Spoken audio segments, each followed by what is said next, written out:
Bonsoir à tous. Plaisir de vous retrouver en vrai.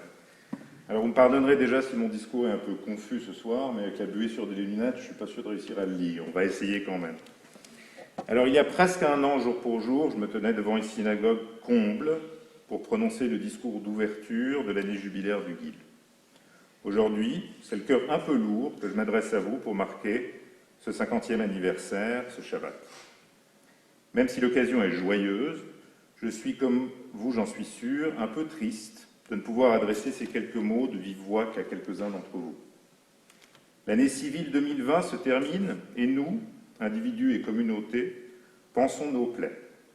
Meurtris par la maladie, meurtris par la séparation imposée, meurtris aussi par les confinements, par l'impossibilité de planifier à long terme, nous avons tous souffert de cette pandémie.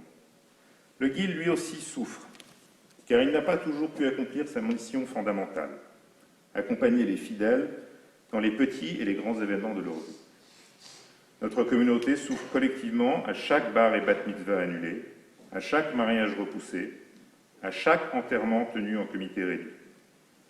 Et quand on enlève sa raison d'être à une communauté, on l'atteint évidemment dans le plus profond de son identité.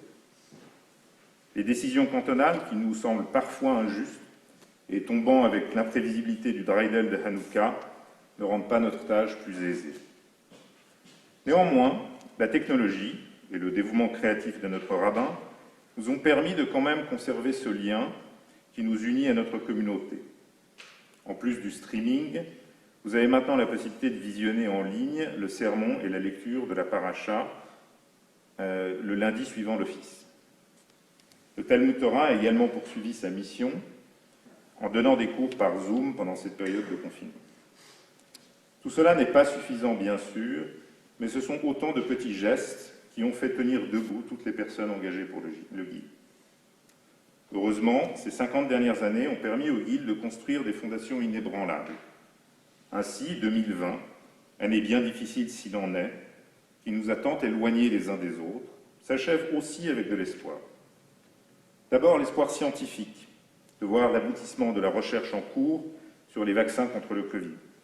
Les résultats, je pense que vous l'avez tous vu, sont très encourageants et nous souhaitons tous que leur distribution rapide nous permette de reprendre une vie normale et de tous nous retrouver en 2021.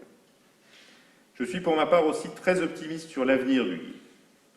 Qu'il change ou qu'il ne change pas, je suis quand même très optimiste sur son avenir, car comme vous le savez, nous avons entamé un processus formel de recrutement d'un second rabbin. Celui-ci avance bien grâce aux efforts de la commission rabbinique qui se réunit mensuellement depuis septembre. L'apport de ses membres est extrêmement apprécié et les débats y sont d'une très grande qualité. Chacune de ces discussions me conforte une fois de plus dans ma conviction du bien fondé des valeurs de notre communauté et de l'extraordinaire bienveillance et attachement de ses membres. Nous continuerons bien sûr à vous tenir informés de l'évolution de ce processus dans les mois à venir. Lors des fêtes de Tishri, je vous avais aussi parlé d'une grande consultation des membres qui devait se tenir avant la fin de l'année.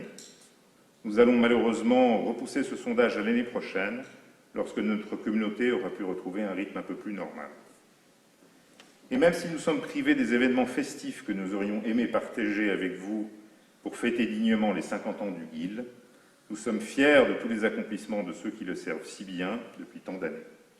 Avec cela, je vous souhaite Shabbat Shalom et Chag Hanouka Sameach.